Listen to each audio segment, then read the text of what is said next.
రెండిటికి చెడ్డ రేవడి. పార్టీకి ఆధిక్యం, ప్రభుత్వానికి లాభం. ఈమెకు మాత్రం తీరని దుఃఖం. విధి ఆడిన వింత నాటకం. ఓటర్ల తీర్పు అనూహ్యం.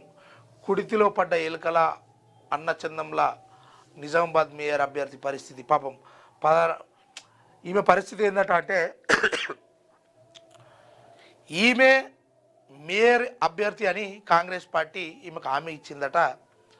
పరిస్థితి ఏమైందంటే చాలా చోట్ల ఈమె అఫీషియల్గాను అన్అఫీషియల్గాను ఇతరులకు నేనే గెలవాలి కాబట్టి మీకు కొంత నయాన భయాన సాయం చేస్తున్నా అని పాపం వాళ్ళకి చేసిందట. కానీ అక్క పరిస్థితి చివరికి లాస్ట్కు అక్క నిలబడ్డ వార్డులో బీజేపీ గెలిచిందట, అక్క ఓడిపోయిందట. ఇప్పుడు ఉన్నవాయే ఉంచుకునేవాయే పరిస్థితి అంత ఆగమాయే. దగ్గర బయటికి చెప్తలేరు కానీ వినబడుతున్న మాట 20 కోట్ల రూపాయలు ఆగమైనాయట. ఏం చేస్తాము ఏంది ఇట్లా మరి అక్క దగ్గర ఎన్నున్నాయో మనకు తెలియదు, లెక్కేమి కానీ ఇది పరిస్థితి.